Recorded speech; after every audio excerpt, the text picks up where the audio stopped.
y con la participación del Ministerio de las Mujeres, Géneros y Diversidad. Antes de comenzar, cabe recordar las reglas de convivencia para que esta actividad se desarrolle lo más ordenada posible, dado la cantidad de participantes. Les vamos a pedir encarecidamente que por favor mantengan los micrófonos apagados. Recomendamos que mantengan las cámaras encendidas en lo posible.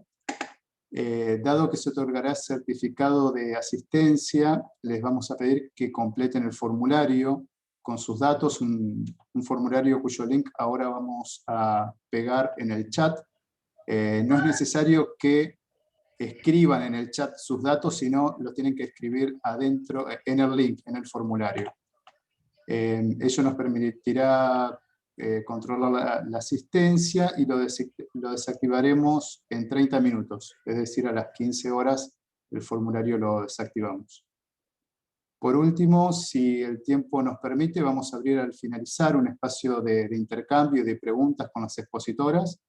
Como será muy acotado el tiempo, le vamos a pedir que vayan formulando las preguntas por el chat o comentarios, y al finalizar, si nos da el tiempo, se las leemos a las 3 expositoras. Por último, también informamos que se va a grabar la actividad. Pronto la subiremos al canal de YouTube de la Defensoría General de la Nación y la difundiremos también por la página web, tanto de la Defensoría General como de la REDPO, y por las redes sociales. Bueno, sin más, le cedo la palabra a la doctora Esther Amalís Martínez, Defensora General de la Nación de la República Argentina y Presidenta pro tempore de la REDPO, para que presente formalmente la actividad. Doctora, tiene la palabra. Gracias. Muchísimas gracias, Sebastián. Muy bienvenidas y bienvenidos a todas y a todos y a todes. En especial, saludo a mi colega, la doctora María Lorena Segovia, Defensora General del Paraguay, y le agradezco su acompañamiento. Brevemente voy a contar algunas cuestiones vinculadas a la REDPO y a nuestra relación con la reunión de altas autoridades en derechos humanos.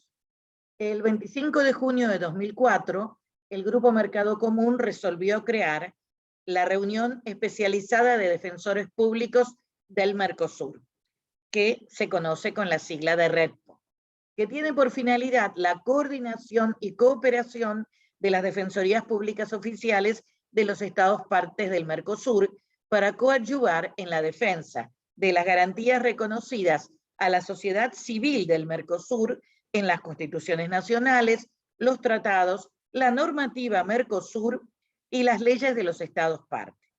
En tal sentido, cabe destacar que la defensa pública reviste un importante rol en la consolidación del Estado democrático y social de derecho. A ello se le suma que, conforme ha reconocido la OEA, los defensores públicos oficiales somos operadores de derechos humanos. De esta manera, hemos tenido desde el año 2004 una fructífera relación entre todas las defensorías públicas oficiales del Mercosur, intercambiando buenas prácticas, capacitaciones y todos aquellos instrumentos que utiliza cada defensoría y que puede ser de utilidad para las restantes defensorías de la región que integran el Mercosur. En las reuniones de la reunión especializada que tuvieron lugar en las ciudades de Brasilia y de Asunción en el año 2015, se acordó trabajar para profundizar la articulación establecida entre la reunión de altas autoridades de derechos humanos del Mercosur y con vistas a desarrollar actividades comunes que permitan una mejor implementación de la agenda de derechos humanos de la región, y contando con el apoyo técnico que en el ámbito de su competencia provea el Instituto de Políticas Públicas en Derechos Humanos.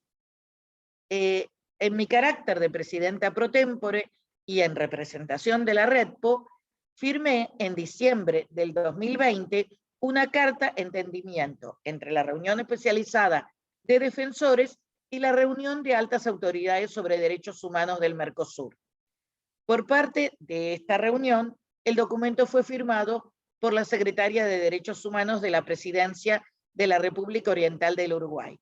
El objetivo de esta carta de entendimiento es establecer un mecanismo permanente entre la reunión especializada de defensores y la reunión de altas autoridades en derechos humanos, para permitir ampliar y consolidar el diálogo entre ambas reuniones y facilitar el intercambio de información y otras posibles iniciativas para la colaboración recíproca, de acuerdo a las posibilidades materiales y humanas.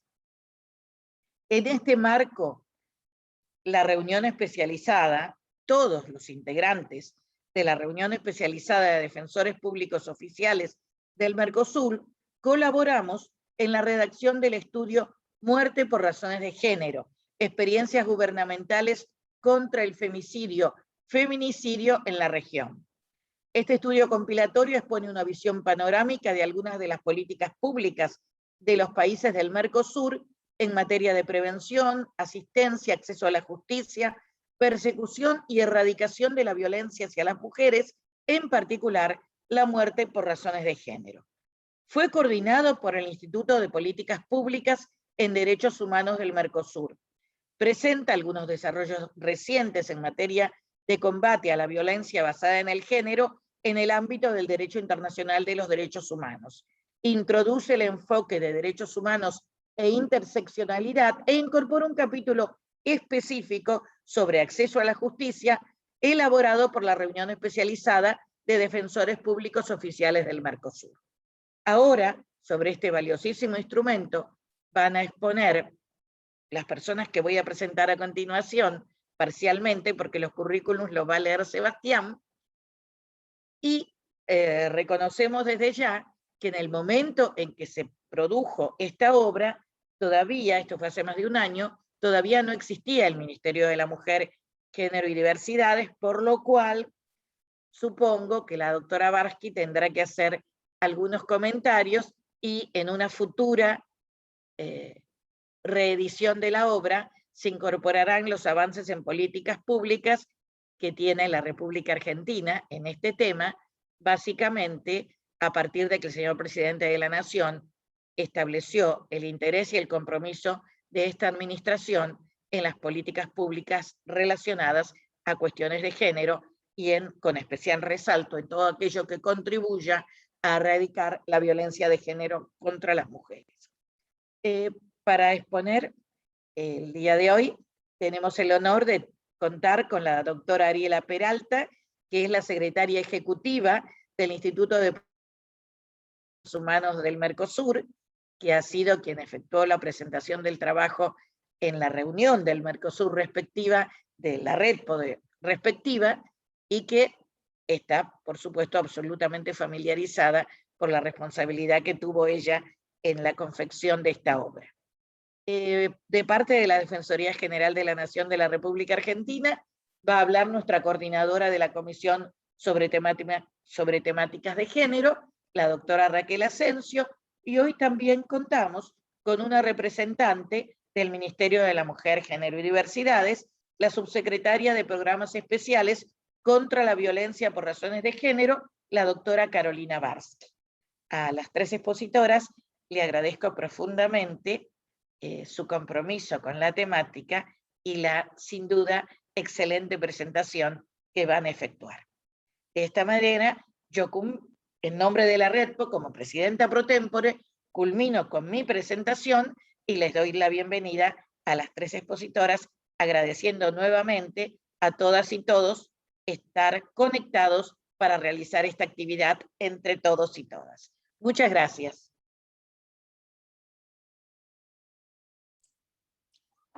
Muchas gracias, doctora Martínez.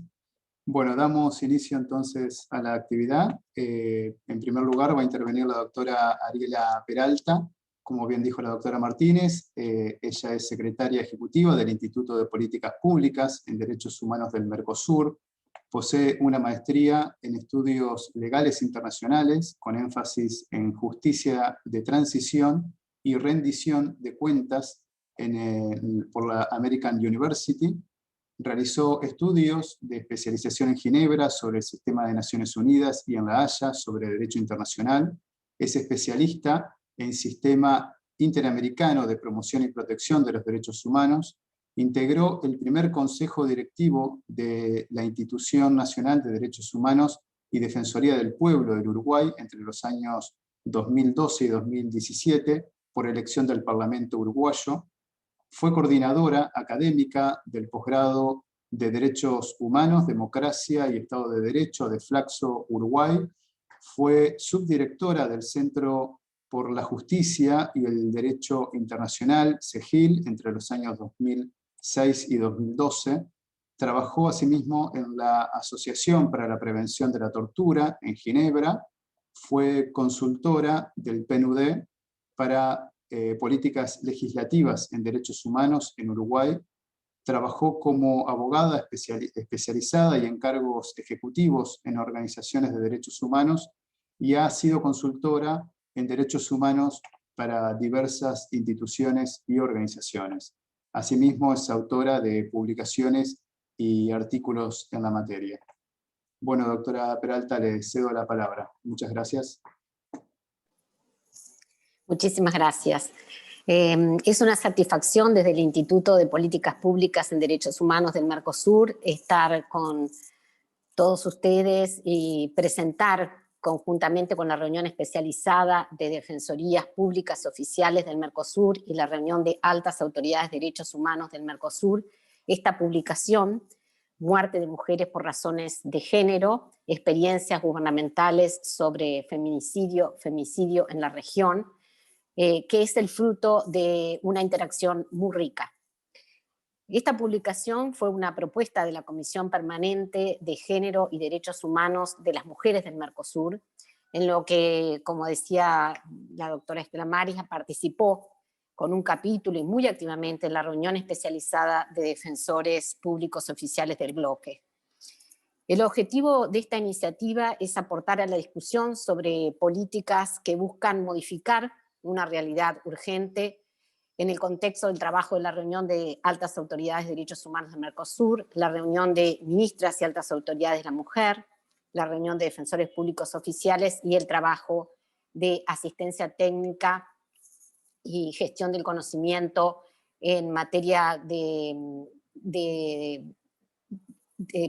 políticas públicas con un eje transversal en derechos humanos para la integridad, la conexión de derechos humanos en la integración regional que realiza el IPPDH.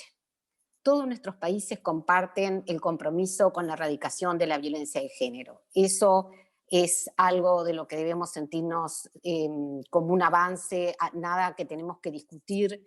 Los países han demostrado a través de la ratificación de instrumentos internacionales, declaraciones de órganos universales, de órganos regionales, a través de marcos constitucionales, de leyes, de ordenanzas, de declaraciones, este compromiso para erradicar la violencia de género. La ratificación por parte de los países del bloque y asociados de la Convención de Belén do Pará, el único instrumento dirigido especialmente para la erradicación de la violencia de género a nivel regional. Este documento, la Convención de Belén do Pará reconoce de manera expresa algo que es propio y único de esta convención, que es el derecho de las mujeres a vivir una vida libre de violencia. Y esa debe ser nuestra premisa fundamental. El asesinato de mujeres por razones de género es la forma más extrema de violencia contra las mujeres y representa una grave violación de derechos humanos que ha sido abordada desde la perspectiva, como mencioné, normativa, institucional y con políticas públicas especiales. Es imprescindible, sin embargo, reconocer que la visibilidad de esta violación a los derechos humanos ha sido promovida de manera determinante por el trabajo del movimiento de mujeres. Los países de la región entonces cuentan con estándares internacionales, instrumentos, compromisos universales y regionales, recomendaciones de órganos especializados, modelos de apoyo a la función legislativa, protocolos específicos para abordar el tema de las muertes violentas de mujeres por razones de género. Sin embargo, algunas de las conclusiones que surgen de la compilación y de la publicación nos permiten sentarnos en este momento en la idea, mirando hacia adelante, mirando con perspectiva de hoy y de futuro, que es necesario subir la vara de exigencia de las respuestas estatales para combatir la situación de discriminación y promover la igualdad de género. Todos los países comprendidos en el presente estudio han afrontado esta grave violación a los derechos humanos desde múltiples perspectivas y en especial desde lo normativo. Ha habido enormes avances normativos, han costado, han llevado tiempo, pero pasamos de una época a otra. Ha habido reformas institucionales y ha habido políticas públicas diseñadas y puestas en ejecución. Sin embargo, sabemos que estamos enfrentados a una problemática que desafortunadamente persiste. Y por eso hablaba yo que un poco la enseñanza del capítulo de conclusiones del libro es la necesidad de subir la vara de exigencia y ser más, dar mayor trazabilidad y respuesta a cuáles son los mecanismos que no funcionan y qué es lo que todavía no hemos podido erradicar en materia de igualdad de género, que no voy a abrir, igualdad de género y discriminación de género, que termina en esta violación la más grave, como es la muerte de mujeres por razones de género, que podíamos extendernos en otro encuentro, sin duda, que nos puede llevar a entender los nexos y enraizado en las políticas públicas, en los patrones culturales, por decir lo mínimo. Los estados han creado instituciones rectoras en la materia, organismos gubernamentales, han creado organismos consultivos, observatorios, centros de denuncia, comisarías especializadas. El tema ha estado presente de distintas maneras en planes de acción y estrategias nacionales, al tiempo que ha habido campañas de difusión, así como intervenciones a nivel de la comunidad y en el ámbito educativo. En este presente libro, que como bien señalaba la doctora Estela Mares, abarca hasta el 2019, se cierra en un estudio hasta el 2019, solamente se han abordado algunos de los caminos que han sido transitados por los países de la región para afrontar el problema. Presenta las acciones implementadas en Argentina, Brasil, Paraguay, Uruguay, y ofrece un panorama de la normativa, la institucionalidad y las políticas públicas que se han implementado. La prevención, asistencia, reparación a las víctimas y la sanción a los responsables son temas prioritarios en las agendas de la reunión. En 2015, cuando es aprobada la recomendación 5-2015 sobre muerte violenta de mujeres por razones de género, se señala que resulta necesario atender a las circunstancias y características específicas en que se dan las muertes de mujeres violentas por razones de género. Y en ese sentido son identificados algunos aspectos importantes a tener en cuenta para la agenda futura de los países. Intercambiar experiencias sobre los avances en el enfrentamiento de las muertes violentas de mujeres por razones de género, avanzar en la producción de datos, esto es muy importante, sobre las muertes violentas de mujeres en coordinación con el mecanismo para la igualdad de género nacional correspondiente, seguir las recomendaciones pertinentes del mecanismo para la igualdad de género nacional, teniendo en cuenta los modelos y los protocolos existentes, mejorar los procedimientos de investigación, juicio y sanción de los casos de muerte violenta. Por eso el capítulo tiene también el libro tiene un capítulo también referido a la debida diligencia, garantizar los derechos a la verdad, a la justicia y a la memoria de las víctimas directas e indirectas. Se han puesto en marcha entonces numerosas iniciativas legislativas y programáticas siguiendo, por ejemplo, estos 4 ejes que se consideraban fundamentales para analizar y profundizar el intercambio de experiencias, etc. En el ámbito legislativo, como decimos, los países tienen leyes de protección integral y han abordado el asesinato de mujeres por razones de género bajo diversas modalidades y bajo diversos tipos penales. También se han planificado e implementado acciones de medidas relacionadas con la prevención, el establecimiento de medidas de protección, la gestión intersectorial, la producción de información, campañas de comunicación, fortalecimiento institucional y el desarrollo de acciones específicas para un adecuado acceso a la justicia. La primera parte de la publicación presenta algunos desarrollos del derecho internacional de los derechos humanos, incorporando este enfoque e interseccionalidad, y un capítulo específico como fue mencionado, elaborado por la reunión de defensores públicos oficiales. La segunda parte expone las experiencias de Argentina, Brasil, Paraguay y Uruguay. Entonces se organiza en capítulos por país y en la línea del tiempo abarca hasta fines del 2019. En la tercera parte se abordan algunas de las tensiones, los avances que existen, que persisten, los avances registrados y los desafíos pendientes. Así, la definición política de las autoridades de abordar esta temática desde una perspectiva regional, materializada en la aprobación de numerosas decisiones y recomendaciones en estos últimos años, así como en la elaboración conjunta de este estudio compilatorio, tienen un significado importante, en especial porque además de plantear la necesidad de desarrollar políticas que basan más allá de las fronteras nacionales, esto es algo que hay que rescatar del intercambio de experiencias, la riqueza de poner estos temas en comparación y aprender de las experiencias compartidas a nivel regional, posibilita un aprendizaje práctico y posibilita tener herramientas para enfrentar esos desafíos de mejor manera. Aprender de lo que no se hizo bien o que puede mejorarse, y buscar en todo el trazo de la política pública y en la ejecución de la política pública qué es lo que necesitamos revertir. La centralidad que tiene el presente estudio las experiencias gubernamentales y en términos generales las políticas públicas no implica de ninguna manera desconocer el carácter decisivo que han tenido las organizaciones de mujeres para la aprobación de los avances normativos, el establecimiento de instituciones y la construcción de políticas públicas. Me permito en esta ocasión, antes que se me vaya el tiempo, también compartir con ustedes cómo este tipo de compilaciones, estudios, este tipo de herramientas a mí siempre me gusta llamarlo documentos vivos, porque por más que llegan a hay un análisis temporal hacia un momento, y como se decía anteriormente, se puede reeditar y sería muy rico seguir avanzando en ver cómo estamos enfrentando los retos que el estudio mismo nos presenta.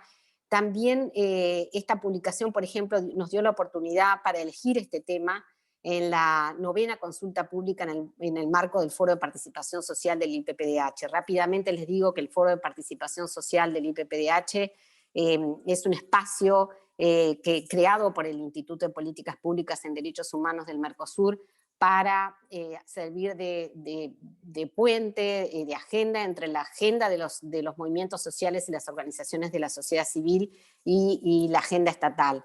En ese sentido es un lugar donde nos encontramos para discutir análisis de coyuntura, profundizar estrategias, validar propuestas, y tratar de que esas propuestas sean incorporadas y tenidas en cuenta en el diseño y en la implementación y ejecución de políticas públicas. En esta 9ª consulta pública que se llevó a cabo virtualmente el 3 de junio de 2020, el tema fue la protección de las mujeres contra la violencia y el feminicidio e impacto de la crisis del COVID-19. Y tuvo como propósito generar un espacio de intercambio de esas experiencias, y las autoridades reconocieron la importancia de ese espacio de diálogo y de cooperación regional, ya que dan la posibilidad a los estados y a las organizaciones de la sociedad civil a intercambiar experiencias y buenas prácticas en temas de derechos humanos y revelar la importancia de esta consulta pública que permitió abarcar temas como la protección para niñas y adolescentes en situación de violencia, el acceso a la justicia y medidas legislativas para la protección de mujeres víctimas de violencia y para sanción de agresores y femicidas, intercambios de experiencia en campañas de prevención y concientización.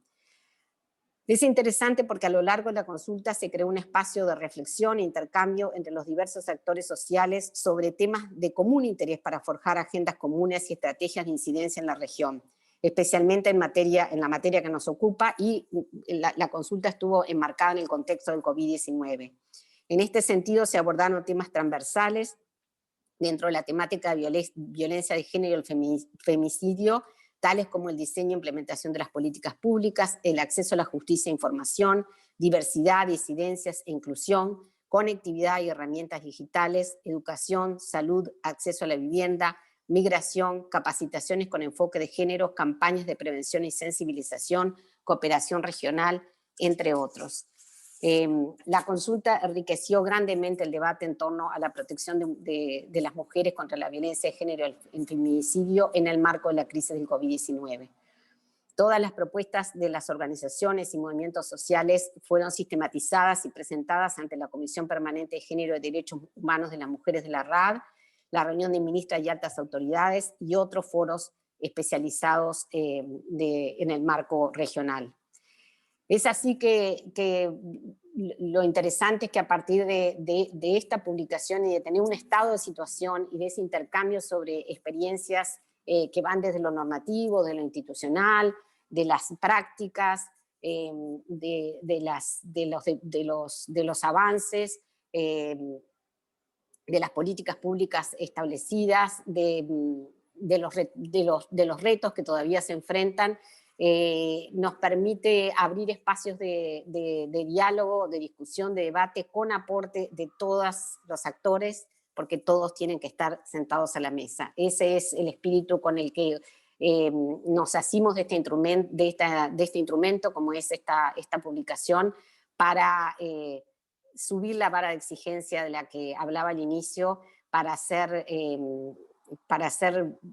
viva, para gozar y disfrutar de una vida libre de violencia para las mujeres. El IPPDH agradece esta invitación, agradece este tiempo compartido tan rico y tan importante para continuar utilizando la herramienta que construimos juntos, y también aprovecho la oportunidad para agradecer a todas las personas que participaron de la publicación, las autoridades de los estados partes. Todas estas apuestas son apuestas políticas, significa una apuesta política a tratar estos temas y un compromiso político a avanzar en el tema. Entonces, desde lo institucional agradezco a todos quienes participaron y me enriquezco de compartir este espacio con todos quienes están presentes y ojalá esta publicación nos permita profundizar, seguir avanzando, utilizarla constantemente, aprender de los retos esos que es, bueno, ahora donde debemos levantar el lazo para seguir. Muchas gracias. Bueno, muchas gracias, doctora Peralta. Ha sido una muy buena presentación y un buen resumen, por decir así, del libro, así que excelente.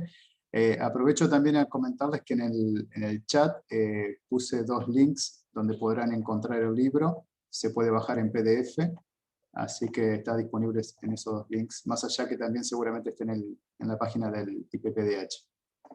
Bueno, a continuación tomará la palabra la doctora Raquel Asensio. Raquel es coordinadora de la Comisión sobre Temáticas de Género de la Defensoría General de la Nación, es también defensora pública coadyuvante, es especialista en Derecho Público por la Universidad de Palermo, cuenta con un diploma de postítulo en Derechos Humanos de la Mujer, Teoría y Práctica por la Universidad de Chile, ha disertado en conferencias internacionales y nacionales y tiene publicaciones en autoría y coautoría en temas de acceso a la justicia, derechos humanos y género. Bueno, Raquel, te cedo la palabra. Y bueno, fíjate si podés proyectar el PowerPoint. Perdón. Ahora lo pruebo.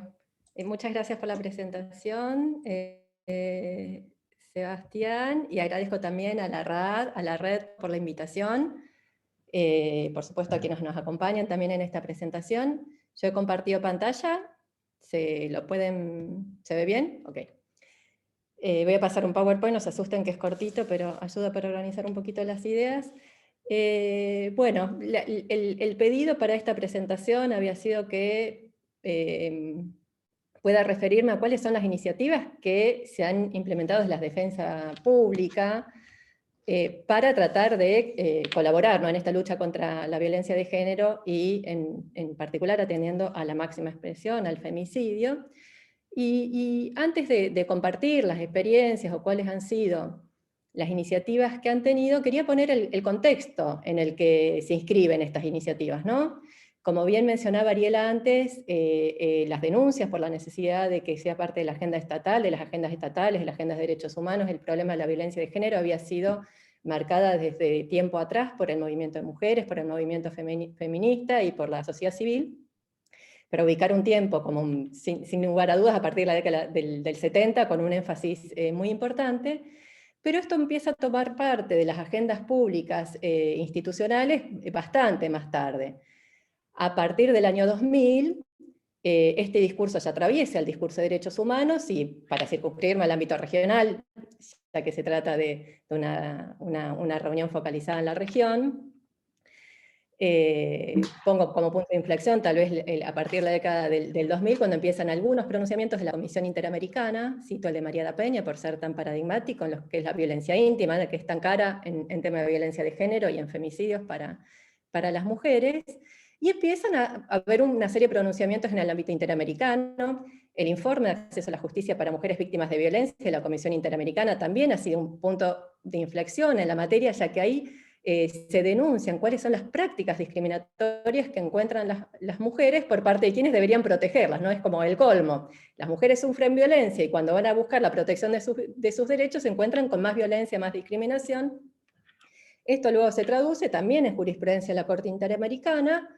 No voy a hablar acá de esta jurisprudencia. En Castro es ubicado como el primer precedente donde la Corte aplica un enfoque de género en el ejercicio de su jurisdicción. Pero ya a partir del 2009 la Corte Interamericana hace algo más, no solo empieza a aplicar en su ejercicio jurisdiccional un enfoque de género, sino que empieza a exigir a los estados que apliquen ese enfoque de género en los trámites judiciales en casos de violencia de género. Y en Belifranco y en Espinosa González va más allá y exige que estos trámites tienen que ser llevados adelante por personal especializado en temas de violencia de género. Cito Belifranco por ser los primeros y Espinosa González, que lo aplica cuando la mujer que denuncia violencia es una mujer acusada de un delito. Entonces, sin importar cuál es el rol que ocupa la mujer en el trámite procesal, se empieza a exigir este enfoque. En forma paralela, también en el mismo ámbito, en el ámbito del sistema de la OEA, de los Estados americanos, empieza a plasmarse también en distintas resoluciones el reconocimiento de la defensa pública con un rol de defensores de derechos humanos y con un rol clave y estratégico a la hora de asegurar el acceso a la justicia sin discriminación de aquellas poblaciones que han sido históricamente discriminadas. Es decir, que a la par que se instauraba un discurso cada vez más asentado y más preciso, dando directivas a los estados acerca de qué debían hacer en materia de protección de derechos de las mujeres víctimas de violencia, a fin de asegurar el acceso a la justicia sin discriminación, se instalaba como un actor ya cada vez indiscutido a la defensa pública con un rol prioritario, ¿no? En esta tarea, en este desafío que se presentaba en el ámbito internacional. Entonces, ese es en este contexto a donde se explican distintas iniciativas tendientes a asegurar el acceso a la justicia de mujeres sin discriminación. Por supuesto que como yo estoy hablando por la experiencia de la defensa pública, mi exposición va a circunscripta a la problemática del acceso a la justicia. Entiendo que luego la otra parte del libro y de las exposiciones tienen que ver con otras políticas públicas que tienen que ver también con la prevención, pero bueno, en atención a la inserción institucional, yo me voy a focalizar en estos aspectos. Entonces, este es el contexto en el que la defensa pública se instaura como un actor central a la hora de pensar cómo asegurar el acceso a la justicia sin discriminación de mujeres víctimas de violencia. Y esto implica un desafío bastante importante. También mencionaba Ariela cuando decía, bueno, cuando hablamos de femicidio hablamos de violencia de género, y cuando hablamos de violencia de género hablamos de discriminación. Y eso es lo que está atravesando todas las instituciones, y ese es el problema que está detrás de estos problemas que son identificados. Y atrás de esa discriminación, lo que hay es una crítica, cuando hablamos de discriminación en el ámbito judicial o en el sistema de administración de justicia, una crítica más amplia que es a lo que se conoce como la crítica al sesgo de género del derecho, ¿no? Porque el derecho decía ser objetivo, neutral y racional, y en verdad lo que vienen a cuestionar es decir, bueno, esto no es así, porque el derecho fue pensado por y para varones, entonces responde a las necesidades de los varones y ha dejado por fuera las necesidades de las mujeres. Es recién a partir de estas últimas 2 décadas, siendo generosas, que empieza esta preocupación institucional más fuerte. Y esto nos desafía, porque decir que el derecho tiene género y que tradicionalmente ha sido masculino, no solamente hace alusión a que la ley a veces traía distinciones entre varones y mujeres, lo que dice es que las instituciones fueron pensadas para atender a las necesidades de los varones. Las normas fueron escritas, más allá de que hagan diferencias o no, pensando en las necesidades de los varones, y son interpretadas desde la perspectiva de las experiencias de los varones, ¿no? Entonces, más allá de que la justicia se la presente con forma de mujer, ciega, justa, etc., lo cierto es que lo que tenemos atrás de esa imagen son varones creando, generando, aplicando, interpretando el derecho. Por supuesto que este sesgo de género del derecho ha tenido impacto en la creación de las defensas públicas. Si miramos retrospectivamente, ¿no? La defensa pública ha tenido como uno de los roles centrales asegurar la defensa penales, sin importar si tienen o no recursos quienes necesitan esta defensa, en virtud de que está en juego nada más y nada menos que la libertad o la responsabilidad penal de personas que están acusadas de delitos. Y en casos que no sean derecho penal, solamente lo garantizaba con condición de que no pudiera sortear un abogado con sus propios recursos, ¿no? Y esto es claramente un sesgo de género del origen institucional de la defensa, que justamente es lo que se trata de contrarrestar.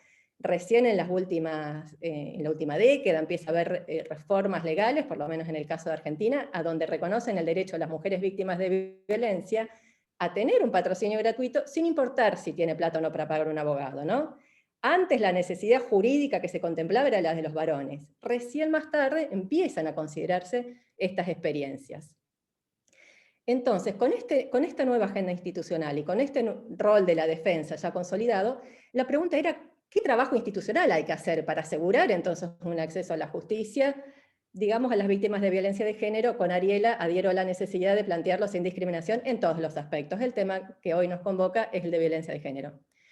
Y para eso nos parecía que no es suficiente con asegurar o ampliar el servicio de patrocinio, ¿no? Acá en la Argentina, una reforma del 2009, como les contaba, reconoce el derecho a patrocinio a mujeres víctimas de violencia sin que tengan que acreditar que no tienen recursos para contratar un abogado y de esa forma poder obtener medidas de protección. Ahora, solamente ampliar las competencias del organismo puede ser insuficiente para contrarrestar esto que antes mencionaba, ¿no? Que es el sesgo de género del derecho en la aplicación de las normas, en la interpretación, en el diseño institucional, hasta en la infraestructura de nuestros organismos vinculados al sistema de administración de justicia. Entonces, bajo este entendimiento de lo que hace falta son de construcción de organismos y una reconstrucción con un enfoque de género, las políticas institucionales que se han implantado, en el caso de Argentina, pero que también han sido implantadas estas otras políticas en las defensas de la región, tienen que ver con distintas modificaciones. Por un lado, la creación de áreas temáticas ha sido una herramienta central con este objetivo. Sin duda, la creación de la Comisión de Género, que tiene como función principal pensar de qué forma asegurar que el organismo tenga hacia su interior y brinde servicios con enfoque de género, pero también han sido creadas otras áreas que tienen que ver con temáticas que afectan especialmente a las mujeres para responder de forma más precisa a sus demandas. Por ejemplo, un programa que está creado desde hace muchos años para dar patrocinio a víctimas de delitos en las causas penales. El reconocimiento legal llegó mucho más tarde, cuando se modificó la ley orgánica, y más tarde aún con una ley de víctimas que instaura la figura del defensor de víctimas, pero se creó un programa que privilegió dar patrocinio justamente a víctimas de violencia institucional y víctimas de violencia de género. ¿Por qué? Porque eran las dos poblaciones que sufrían discriminación en el acceso a la justicia, entonces requerían un defensor de derechos humanos que acompañe estos trámites. También programa de trata de personas, es decir, se generó institucionalidad que pudiera tener una mirada bien precisa sobre necesidades de mujeres. En estas áreas también están creadas en otros organismos, por ejemplo, Colombia también cuenta, casi todas las defensorías de la región con distintas características. Chile cuenta, por ejemplo, en lo que hace a materias de mujeres acusadas, con distintas instancias, lo tiene Colombia, lo tiene Ecuador como agencias más amplias. La capacitación también ha sido otra de las estrategias privilegiadas por todas las defensas públicas en la región, la necesidad de compensar la falta de formación en género que tenemos en la universidad. Se trata de abordar estas problemáticas y cómo impactan especialmente a través de la capacitación. En el caso de la defensa argentina, esta capacitación es obligatoria desde el año 2009, en realidad desde el año 2008 con convocatorias específicas, y el 2009 ya se estableció de forma amplia para todos los integrantes. Como no siempre teníamos el material para poder trabajar con un enfoque de género en los problemas, los desafíos que se encontraba la defensa, fue necesario generar esos materiales. en el inicio estos materiales estaban muy orientados a poder diagnosticar, ¿no? Percepciones que tal vez muchos teníamos, pero que no estaban suficientemente documentadas, registradas y publicadas. Y también combinando esta necesidad de investigación y de diagnóstico con la necesidad de generar argumentaciones que pudieran dar lugar a estrategias de defensa con enfoque de género, argumentaciones jurídicas, ¿no? Es cómo leemos el derecho en clave de género. Otra de las estrategias que han sido privilegiadas en todas las defensorías han sido el interés en mantener alguna presencia en discusiones legislativas claves, por ejemplo, temas de femicidio, por ejemplo, cuando se creó el cuerpo de abogados y abogadas para víctimas de violencia de género, por ejemplo, cuando se sancionó la ley de víctimas. Digamos, son espacios a donde se espera poder aportar la experiencia que tiene la defensa en materia de atención de mujeres que presentan necesidades jurídicas que han sido insatisfechas o no reconocidas necesariamente, para tratar de modificar ese paradigma masculino que se tenía en ese modelo, que era neutral en apariencia, pero que tenía un efecto diferenciado. Por otro lado, también se han desarrollado otras estrategias de intervención que son más dirigidas a la atención, ¿no? A la prestación de servicios directamente dirigidos a mujeres en contextos de violencia. Y en este sentido podemos mencionar la creación de un patrocinio especializado para aquellas mujeres y población de la diversidad sexual que están en una situación de riesgo o que está sufriendo violencia, y que tiene como finalidad intervenir en la urgencia y obtener medidas de protección. Entonces, para esto se hizo una oficina especializada que está dirigida especialmente a situaciones de violencia de género. Les había contado que también existe un programa que da patrocinio para víctimas de delitos, puedan presentarse como querellantes en las causas penales. Esto lo tienen también otros países, por ejemplo Ecuador cuenta con defensa para las víctimas. De forma más reciente hay algunas reformas legales que también están considerando este nuevo rol, el caso de Paraguay o el caso de Uruguay, que no tenían entre las competencias del organismo el poder acompañar a víctimas como querellantes, y que son reformas legales las que están haciendo esta revisión a la que antes me refería, ¿no? Es decir, cuáles son las necesidades jurídicas que tienen las mujeres también, y de qué forma la defensa pública como defensores de derechos humanos, y en especial atención a la población históricamente discriminada, tendría que dar una respuesta a ese tratamiento discriminatorio en el sistema judicial. Digamos, son experiencias más novedosas. En el caso de Argentina, el programa fue creado de forma previa a la ley, y como les decía, se privilegia a estos casos por el histórico trato discriminatorio, minimización e impunidad que rodeaba estas investigaciones. Por otra parte, la necesidad de tener este enfoque de género también hace falta traducirlo cuando las mujeres aparecen como imputadas, ¿no? El ejemplo tal vez más clásico, paradigmático, es aquellas mujeres que han dado muerte a sus parejas o han lesionado a sus parejas maltratadoras y luego enfrentan un proceso penal. En casos en los que, a veces con la interpretación más clásica de lo que es la legítima defensa penal, y lo que tenemos son interpretaciones arbitrarias de la prueba, deberían poder reconocer que actúan en legítima defensa, y en otros casos lo que hace falta es redefinir cuáles son los presupuestos que dan lugar a la legítima defensa, para no tener que colocar a mujeres que sufren violencia en el dilema de elegir, de tener que optar entre la cárcel o su vida y su integridad. Pero más allá de estos supuestos, que son más, que han sido bien trabajados desde las distintas teorías de género, también hay muchas mujeres que se ven involucradas en causas penales en contextos coactivos, en contextos de violencia, y es necesario poder identificar esa dimensión, porque en esos casos el dilema también es el mismo. ¿Qué es una mujer que sabe que su pareja tiene droga escondida en su casa y está inmersa en una situación de violencia? ¿Qué posibilidad real tiene, qué dominio tiene sobre la conducta para poder elegir que haya droga o no haya droga a su casa una mujer que está en un contexto totalmente coactivo, ¿no? Digamos, esa dimensión es preciso también incorporar en las defensas penales, porque las mujeres, si no ven cercenada de igual forma su derecho a acceso a la justicia sin discriminación, si no tiene esta mirada. Y por último, también se han impulsado acciones de litigio estratégico, y acá les quiero contar una experiencia que ha sido resuelta de forma bastante reciente en una demanda internacional. En el caso de la defensa de Argentina, se le reconoce por ley la legitimación a la Defensoría General, a quien es titular de la Defensoría General de la Nación, para poder plantear estos reclamos en sede internacional. En un caso llevado ante el comité de la CEDAW, que es el comité que monitorea la Convención sobre la Eliminación de todas las formas de discriminación contra la mujer, se planteó justamente el caso de una mujer que sobrevivió a una tentativa de femicidio, pero sobrevivió luego de haber hecho denuncias y que el Estado no haya habilitado las medidas de protección que estaban a su alcance y que eran necesarias dado el contexto de violencia que había manifestado la mujer. Es decir, no hizo lo que podría haber hecho para obtener un resultado diferente, o al menos intentar disuadir estas conductas. En este caso, el Estado reconoció la responsabilidad internacional, propuso una solución amistosa, que más allá que no está prevista en el Comité CEDAW, se está avanzando en ese sentido, y dentro de otras medidas que se están requiriendo, que tienen que ver con reparación para la víctima, se pidieron garantías de no repetición, que el Estado estuvo dispuesto y está en proceso de cumplimiento. Acá la podemos ver a Olga, que es nuestra asistida en este proceso. Entonces, como forma también de estrategia institucional para tratar de mejorar el acceso a la justicia de las víctimas de violencia de género, en el marco de este caso, se firmó este acuerdo de solución amistosa donde se comprometen varias cosas.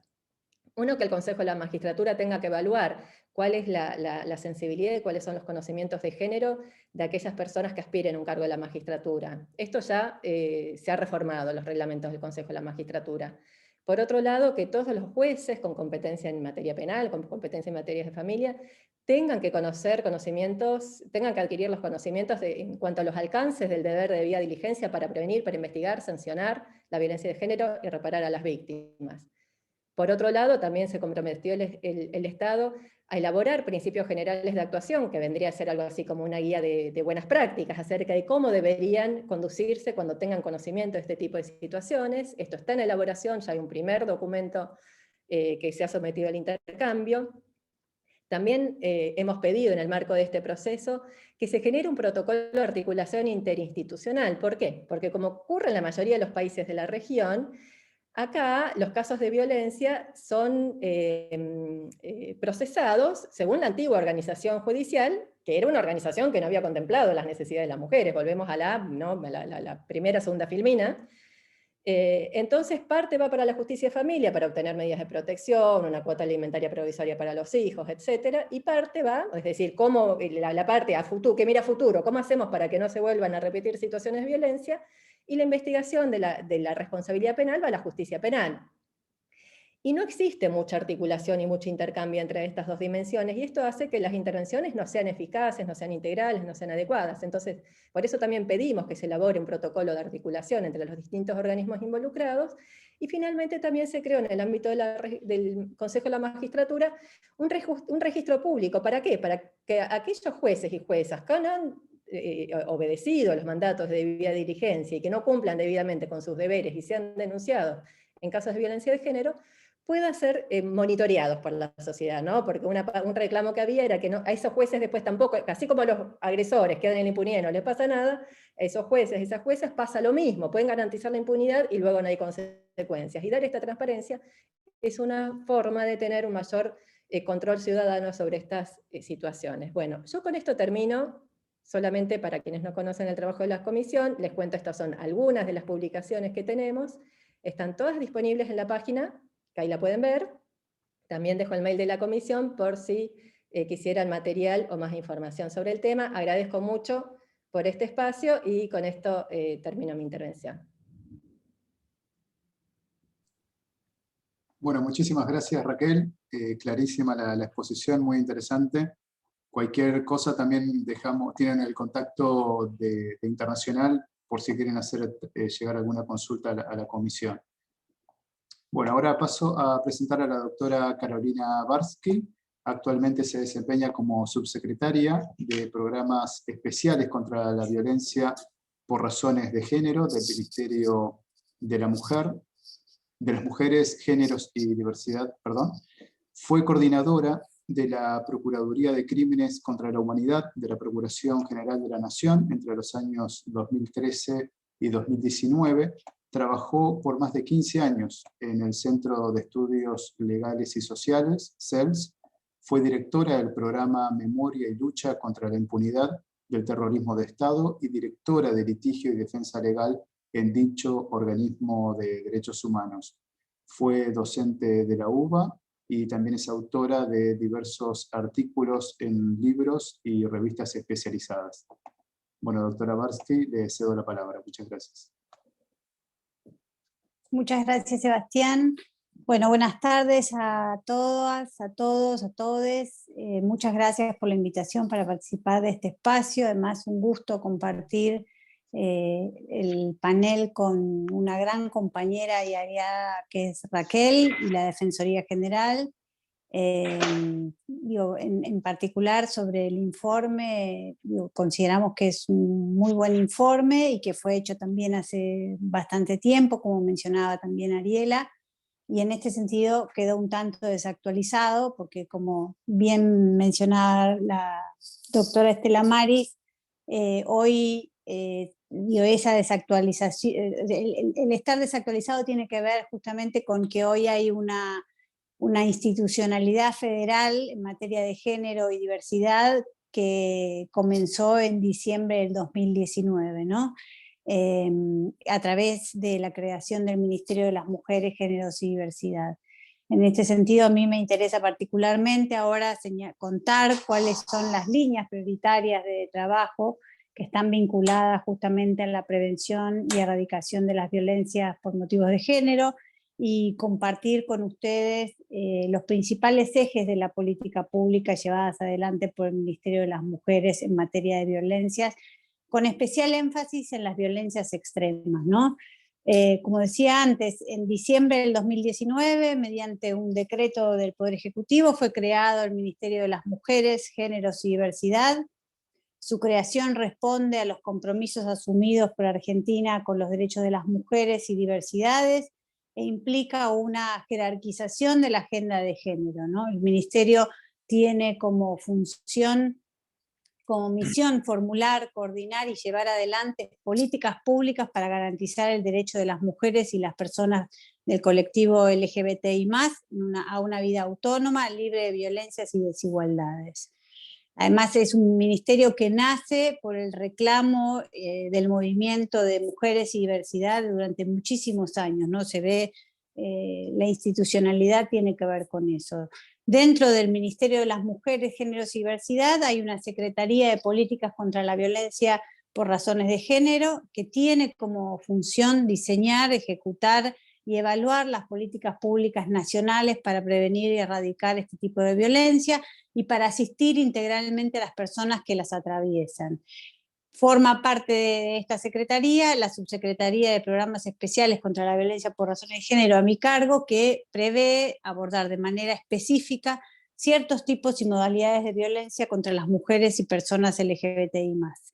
En este sentido, la subsecretaría cuenta con dos direcciones, una dirección de abordaje integral de casos de femicidio, travesticidio, transfemicidios y delitos contra la integridad sexual, y la otra dirección es la dirección de programas especiales, dentro de la cual se encuentran varias coordinaciones temáticas que tienen su eje puesto en el desarrollo de políticas con perspectiva interseccional. Si hay algo que caracteriza a este Ministerio de las Mujeres es la extensión en el nombre de cada una de sus reparticiones, con lo cual probablemente yo las acorte porque es muy difícil a veces memorizarlas. Pero en particular la Dirección de Abordaje Integral de Casos de Femicidio, Travesticidios, Transfemicidios tiene la responsabilidad primaria de desarrollar y gestionar políticas públicas vinculadas con el abordaje integral de la prevención, la persecución, la sanción y la reparación de los crímenes violentos por motivos de género contra mujeres y LGBTI+. En relación con las medidas concretas, el 3 de julio del 2020 se presentó el Plan Nacional de Acción contra las Violencias por Motivos de Género, un plan bianual 2022, que lo presentó el presidente de la Nación junto con la ministra. Es un plan que se elaboró en el marco de lo que la ley 26485 de protección integral de las mujeres pone en cabeza del Ministerio de las Mujeres, Géneros y Diversidad. Es un plan que es el resultado de un amplio proceso participativo que permitió incorporar propuestas de todas las regiones del país, de organismos de la Administración Pública Nacional, de la sociedad civil y de las organizaciones comunitarias. Se impulsaron distintos encuentros institucionales, foros e instancias de articulación multiagencial con organismos y agencias estatales a través de distintas modalidades de participación. De hecho, habíamos comenzado con unos foros presenciales en distintas provincias del país que tuvieron que ser suspendidos en el marco de la pandemia y pasamos a tener foros de manera virtual. Entonces, se trata de un plan de acción que se propone abordar de manera integral, federal, multiagencial, transversal e interseccional una problemática extendida y estructural. Es un plan que, o sea, parte de la premisa de que las violencias por motivos de género constituyen serias violaciones a los derechos humanos y que es el Estado el que debe adoptar las medidas necesarias para la promoción y protección de esos derechos y para asegurar que las mujeres y LGBTI+ puedan desarrollar proyectos de vida autónomos y libres de violencia. Este plan incluye más de 100 compromisos de responsabilidad directa de 42 organismos, entre ministerios de la administración, o sea, ministerios nacionales y agencias descentralizadas del Estado Nacional en materia de prevención, asistencia, protección y reparación de violencias por motivos de género, en las que están incluidas también las personas migrantes, indígenas, con especial énfasis, ¿no? Teniendo en cuenta, como decía antes, las interseccionalidades. Las acciones proyectadas responden a las obligaciones estatales establecidas en la legislación doméstica y en los principales instrumentos internacionales que ya citaron mis compañeras en materia de derechos humanos, género y diversidad, y en particular en temas de prevención, investigación y reparación de casos de violencia por motivos de género. Es un plan también que, a diferencia de los planes anteriores que había elaborado el Estado Nacional, incorpora, además de haber sido un proceso participativo, incorpora la perspectiva de diversidad, porque tiene que ver además con la misión y función de este Ministerio de las Mujeres, Géneros y Diversidad. Dentro de uno de los componentes específicos del Plan Nacional está el Programa Interministerial de Abordaje Integral de las Violencias por motivos de género, las violencias extremas por motivos de género, que es un programa que se publicó también en el Boletín Oficial en agosto del 2020, creo que el 12 de agosto, y que consiste en una estrategia nacional elaborada por el Ministerio de las Mujeres, por el Ministerio de Justicia y Derechos Humanos de la Nación y el Ministerio de Seguridad de la Nación, para abordar de manera conjunta, articulada, coordinada, la problemática de los femicidios, travesticidios y transfemicidios, desde una perspectiva también multiagencial e interseccional. Este programa en particular hacemos una especial referencia a las violencias extremas por motivos de género, y que la definición que le damos al programa interministerial es que referimos a las muertes violentas de mujeres cis, trans, travestis y de aquellas personas que sufrieran violencia letal en razón de su identidad de género u orientación sexual. Estas muertes violentas son ciertamente los hechos más extremos de las violencias por motivos de género, a la vez que son los delitos más graves en nuestro sistema normativo, como recién también refería Raquel, ¿no? El programa tiene entre sus objetivos unificar los criterios de intervención e implementación de las políticas públicas sobre la problemática y promover también, a través de la creación de una mesa estratégica de autoridades nacionales y una unidad ejecutora del programa interministerial, la articulación de las acciones que hoy se llevan adelante de distintos organismos del Estado en sus diferentes niveles, y lograr además respuestas estatales más eficaces al fenómeno de lo que son las violencias extremas por motivos de género. Puntualmente en materia de prevención de estos hechos se trabaja en políticas que aborden los distintos factores multidimensionales del fenómeno. También se está trabajando en articulación con la ANMAC, la Agencia Nacional de Materiales Controlados, en acciones destinadas a la incorporación de la perspectiva de género en las políticas de restricción de armas de fuego. Se prevé instrumentar acciones de promoción de los canales establecidos por la ANMAC para que las personas en situación de violencia o por motivos de género accedan a las consultas previas al otorgamiento de tenencia o portación de armas de fuego. También se planifica diseñar y difundir una campaña federal de desarme con especial énfasis en armas de fuego no registradas, y además desarrollar capacitaciones sobre perspectiva de género, diversidad y detección de masculinidades violentas a quienes realizan los exámenes psicofísicos a potenciales tenedores de armas, ¿no? En cuanto a las situaciones de emergencia, con el objeto de prevenir la escalada de la violencia, el Ministerio de Mujeres, Géneros y Diversidad y el Ministerio de Seguridad están trabajando conjuntamente en la articulación de las líneas telefónicas 911 y 144. La línea 144 es una línea de asistencia y asesoramiento a personas en situación de violencia que funciona los 365 días del año, las 24 horas, y la idea es evitar la revictimización y evitar el hecho de decirle a la persona que corte y vuelve a llamar, y poder tener una articulación entre la línea 144 y la línea 911, que además son líneas que dependen de las fuerzas de seguridad provinciales, ¿no? Entonces, digo, en este sentido, en días pasados, el día martes, por ejemplo, se firmaron 6 convenios con 6 provincias para poder generar esta articulación. Por otro lado, se están desarrollando acciones específicas relacionadas con la búsqueda de personas desaparecidas en contexto de violencia por motivos de género. Se planifica desarrollar nuevos mecanismos de búsqueda, a la vez que trabajar en una campaña federal de búsqueda de mujeres y personas LGBTI+ desaparecidas en contexto de violencia por motivos de género. Se está haciendo un trabajo conjunto con el Sistema Federal de Búsqueda de Personas Desaparecidas y Extraviadas del Ministerio de Seguridad, que es el CIFEBU, y la idea es también tener un protocolo específico para la búsqueda de personas, para la búsqueda de mujeres y LGBTI+ desaparecidas en contexto de violencia, ¿no?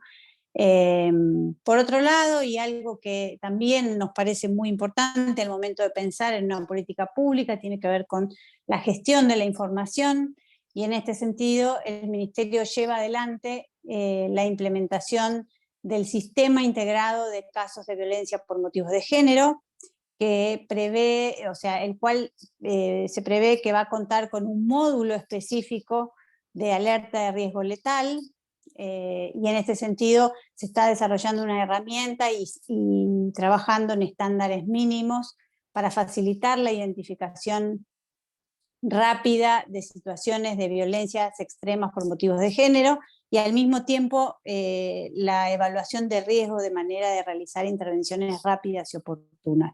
En este sentido, en el marco del programa interministerial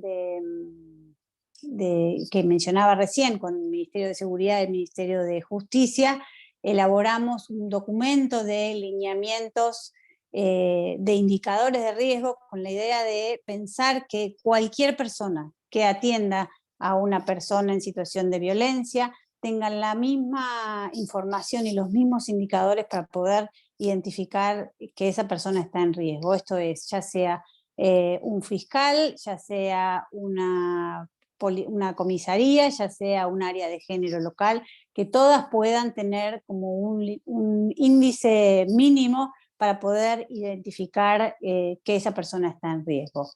Este sistema integrado de casos de violencia de género va a trabajar de forma articulada con otro sistema que está desarrollando el Ministerio de Seguridad, que es el Sistema Único de Registro de Denuncias por Violencia de Género, que se llama URGE, que también fue creado por el Ministerio de Seguridad, que va a registrar las denuncias relacionadas con violencia por motivos de género, ¿no?, que se realicen en sede policial.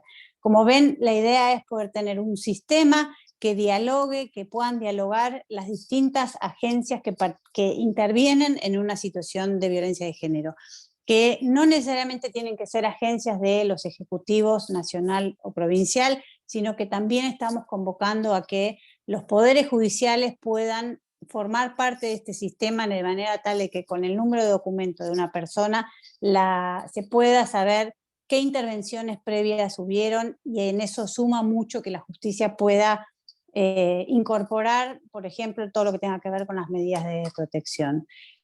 Este sistema que está también trabajando el Ministerio de Seguridad lleva consigo las instancias de capacitación y sensibilización sobre violencias extremas a las distintas fuerzas.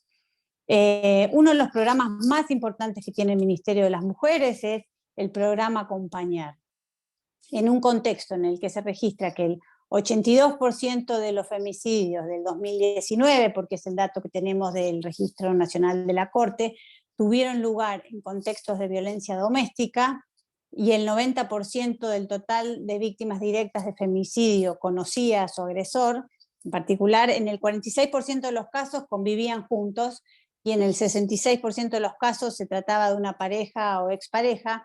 Nos parece primordial la puesta en marcha de este programa Acompañar, que promociona justamente la autonomía económica de mujeres y LGBTI+, que se encuentran en situación de riesgo acreditado, ¿no? El programa Acompañar, que también fue publicado, fue creado mediante decreto presidencial, tiene por objeto promover la autonomía de las mujeres que se encuentran con riesgo acreditado en una situación de violencia, a través de una prestación económica y del fortalecimiento de las redes de acompañamiento.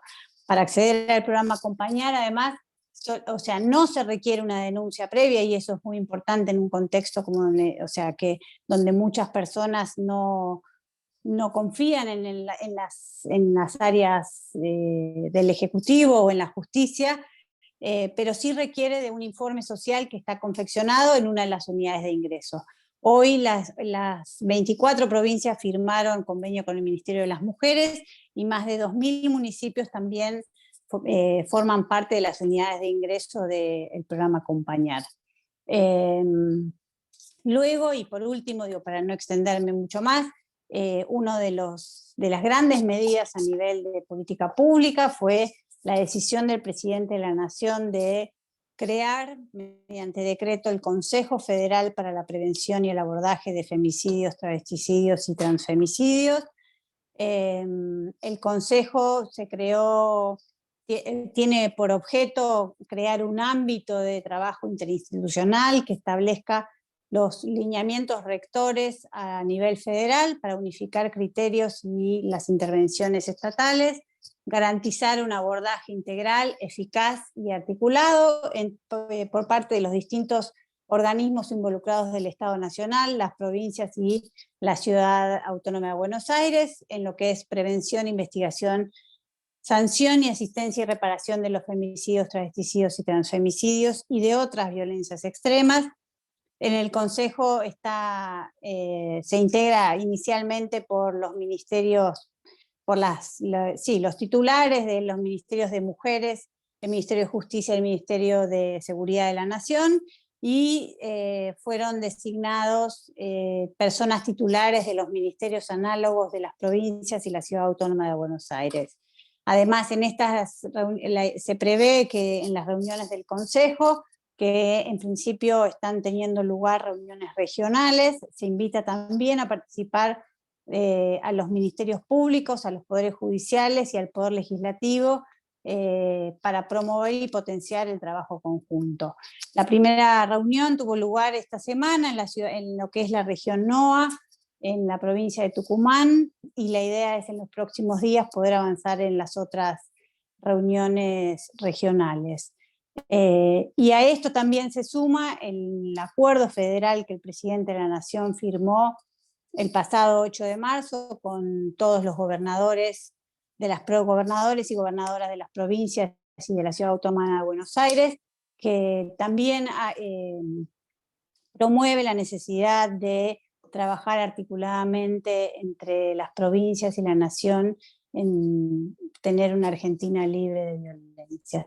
En este sentido, me parece importante, para finalizar, celebrar este tipo de articulaciones que se mencionan en el documento, que también estamos trabajando a nivel regional en el marco de la REMAM, la reunión de altas autoridades de mujeres, que también tiene un espacio importante y en el que creemos que parte de las políticas públicas que se desarrollan en cada uno de los países es importante una instancia para compartirlo y poder seguir articulando, de la misma manera que nosotras en Argentina estamos articulando sobre todo en este caso con la Defensoría General, porque entendemos que hay un trabajo conjunto y hay una necesidad de trabajar y de co-construir buenas prácticas en el avance de estas situaciones para erradicar las violencias por motivos de género, sobre todo las violencias extremas. Así que un gusto.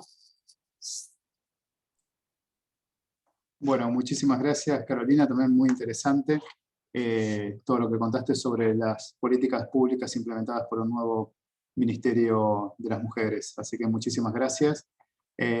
Antes de pasar a las preguntas, tenemos al menos dos, tenemos muy poco tiempo, unos 10-15 minutos, pero antes de pasar a las preguntas quería expresar mi agradecimiento a quienes han colaborado en la organización de este evento, del área internacional de la Defensoría General, a Luz Ramírez, Rosario Muñoz y Jorge Izaguirre, también al área de comunicación de la Defensoría General por el apoyo para la difusión de esta actividad, y también a María Paula Zanini, de la Dirección de Derechos Humanos de Cancillería, también por la coorganización. Bueno, ahora paso brevemente les leo una consulta. En el chat aparecen comentarios de felicitaciones, han participado con mucho interés. La primera pregunta es, ¿qué recomendaciones nos dan a los psicólogos y trabajadores sociales para tenerlos en cuenta en los abordajes psicosociales en el ámbito forense? No sé quién de las tres quisiera abordar esta pregunta. Hola, bueno, yo les puedo compartir tal vez la experiencia que estuvimos en la Defensoría General de Argentina.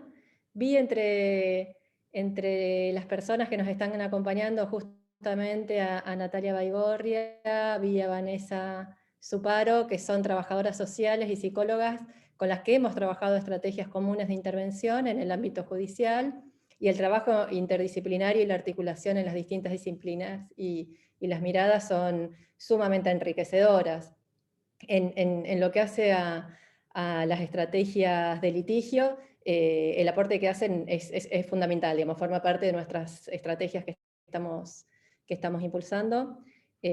Por un lado, para acreditar la violencia, digamos, básicamente porque no siempre hay denuncias previas, bueno, todos conocemos las dificultades para acreditar las violencias, y tanto la herramienta que no puede dar una entrevista social o un informe social, y lo mismo con pericias de tipo psicológicos o psiquiatras cuando correspondan, son elementos centrales en lo que tiene que ver a la prueba de la violencia. No me voy a referir, como hablan del ámbito forense, lo que hace al acompañamiento en lo que hace a la restauración de derechos, ¿no? A la recuperación, a la reparación de las víctimas, que es una dimensión que entiendo que no entra en la pregunta.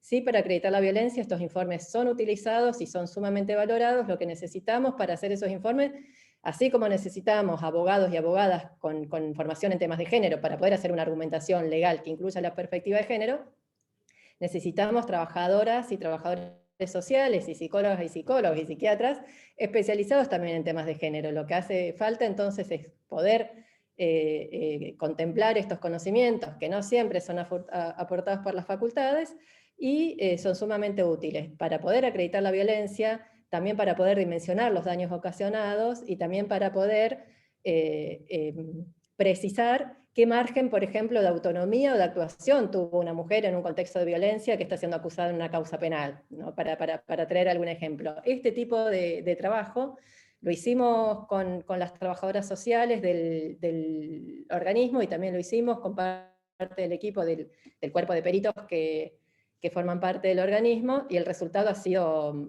absolutamente positivo en lo que hace a la tramitación de estas causas, ¿no? Esta mirada complementa totalmente, porque nosotros podemos usar los argumentos de género, pero los argumentos de género se sostienen en determinados hechos, ¿no? Tienen que estar motivados en ciertas circunstancias, que tienen que estar acreditadas, y esa mirada es fundamental para acreditar esos supuestos y para poder dimensionar las consecuencias que tienen esos hechos que queremos probar en el hecho que está siendo objeto del proceso. Así que desde ese punto de vista, nuestra experiencia ha sido fabulosa en la articulación, y lo que sí necesitamos son profesionales con enfoque de género en todas las disciplinas que intervienen. Muchas gracias, Raquel. Clarísima Perdón, la Iaco, respuesta. Sí, tenemos adelante. un material producido que todavía no está disponible, pero que va a estar disponible en cuanto podamos cerrarlo, que tiene que ver justamente, por ejemplo, un informe social o las pericias, cómo llegar a la información, estrategias acerca de cómo llevar adelante las entrevistas. Sabemos que a una mujer que creemos que puede estar en un contexto de violencia no hay que preguntarle, ¿sufrís violencia?, sino que la información hay que obtenerla de otra forma, y tenemos algún material elaborado que esperamos que pueda estar disponible este año, para no ponernos tiempos que luego no podamos cumplir. Ahí la veo a Vanessa que se sonríe, lo venimos trabajando. Muchas gracias, Raquel. Clarísima la respuesta.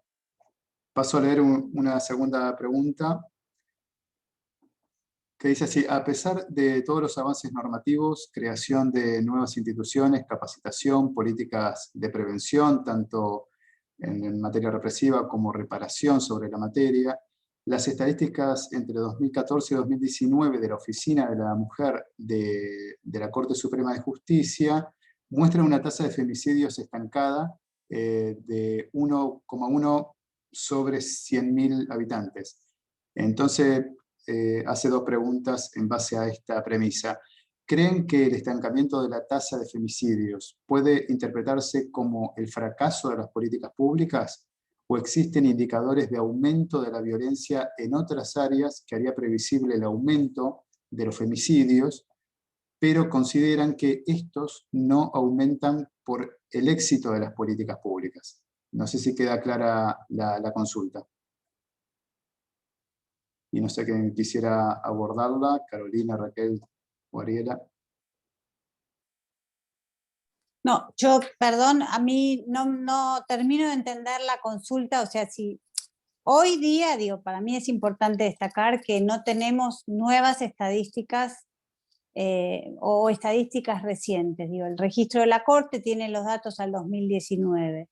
Ahora, en un contexto de pandemia, sí puedo yo contar que en lo que es 2020 y 2021 hubo un aumento de las consultas a la línea 144, por ejemplo, en términos de búsqueda de asesoramiento, de asistencia, en casi un 30%.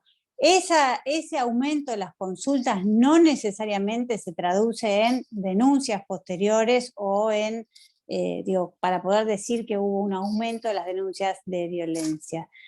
Sí es cierto que en este tiempo, y sobre todo no teniendo datos del 2020, en general hay mucha información, o los observatorios de medios que tienen las organizaciones, la sociedad civil, por ejemplo, identifican un aumento en los casos en los femicidios.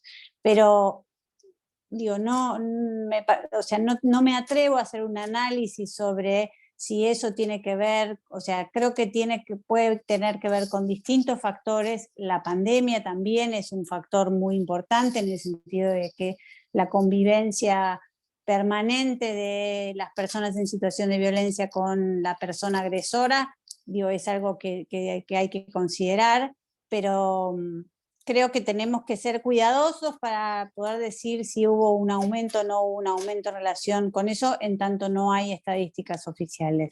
Yo sí creo que una política como el acompañar, que le da herramientas a una persona en situación de violencia con un salario mínimo vital y móvil durante 6 meses, eso va a permitir justamente prevenir una situación de violencia extrema, en tanto la persona que convive con su agresor, por ejemplo, va a tener los medios para poder irse de donde está. A la vez que eso se suma a políticas que tiene el Ministerio con el Ministerio de Transporte, por ejemplo, para facilitar la movilidad de una persona que quiere salirse del lugar donde vive para irse a vivir con sus familiares. Entonces, también es cierto que el Ministerio tiene 1 año y medio y que fue un ministerio que se creó en el marco de la pandemia, con lo cual no sé si podemos hacer una evaluación sobre que los números se condicen con las políticas públicas, porque hoy no tenemos números actualizados, y porque también la gestión se va a ver, digo, el Plan Nacional de Acción contra las Violencias está a pocos meses de cumplir un año recién, ¿no? Muchísimas gracias, Carolina, clarísima la respuesta. Hago una última consulta también dirigida a vos.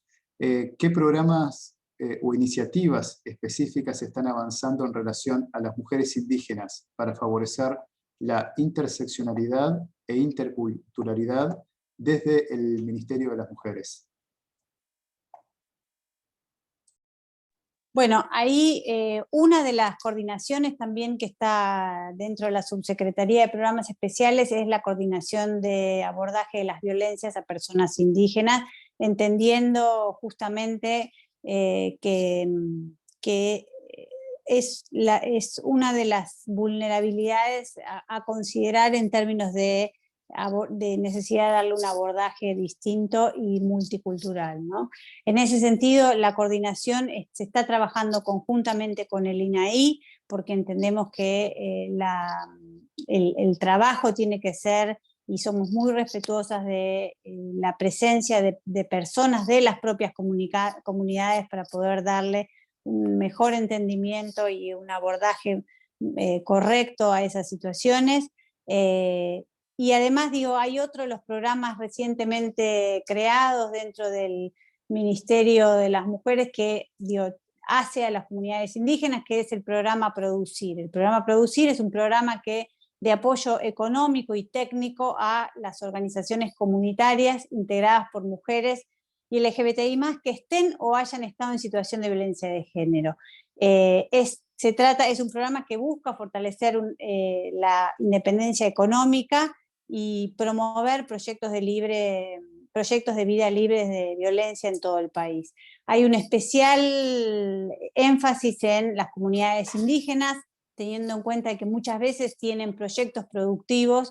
Es un programa que además toma en cuenta el hecho de que hay organizaciones que no tienen personería jurídica, entonces hay una posibilidad de que se presenten organizaciones con personería jurídica y organizaciones que no la tengan. En ese caso, lo que se modifica es un poco el monto de esa prestación. Y además se está trabajando, o sea, el ministerio tiene un trabajo específico en lo que es indígenas, en lo que es violencia a personas migrantes, violencia en contextos de encierro, ya sean establecimientos del servicio penitenciario como establecimientos de hospitales monovalentes, violencia en contextos de ruralidad, violencia a personas con discapacidad. O sea, se han identificado determinadas interseccionalidades que hacen a la necesidad de tener un abordaje distinto y más específico en esos casos.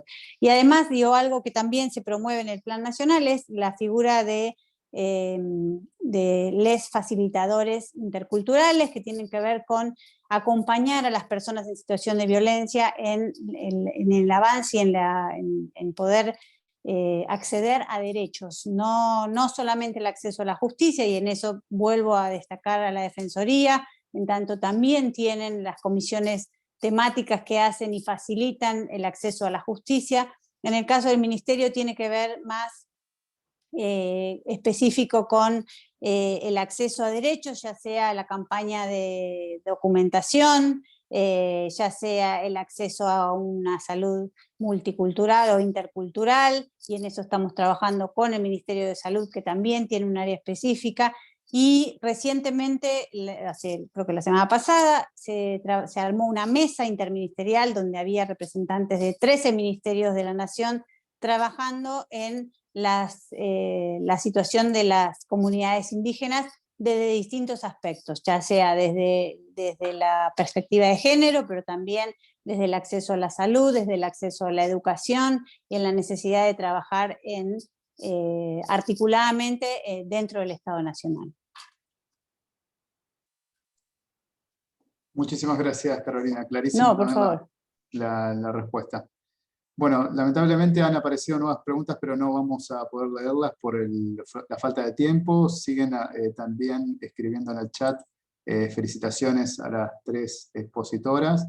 También recibimos una felicitación especial de la Defensoría Pública de la Unión de Brasil. Les agradecemos especialmente que estén conectados desde allí. Bueno, antes de cerrar, le voy a pasar la palabra a la doctora Estela Maris Martínez para que dé las palabras de cierre. Muchísimas gracias, Sebastián.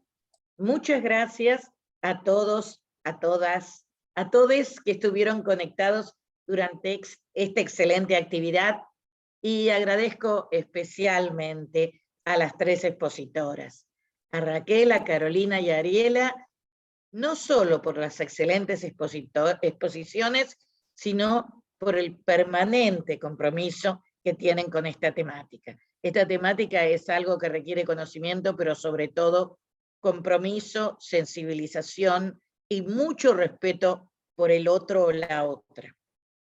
Yo creo que si bien sí estamos mucho mejor porque el tema está visibilizado, se habla del tema, no puedo dejar de sentir con mucha angustia que según la Casa del Encuentro, en lo que va de este año, ha habido 93 femicidios.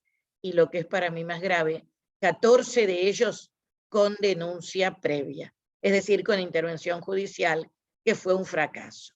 Y en eso también hay mucho que trabajar.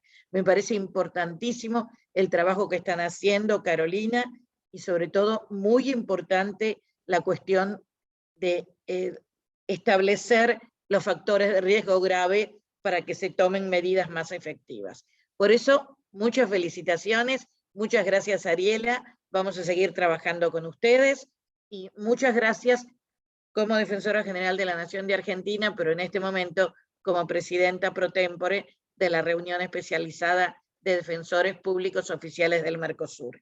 Ha sido una actividad excelente.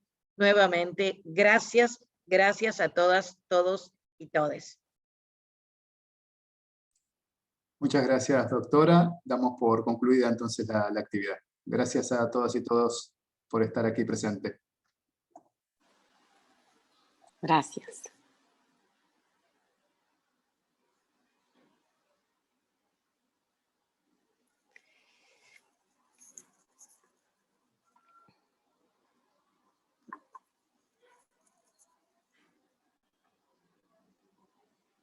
Mm.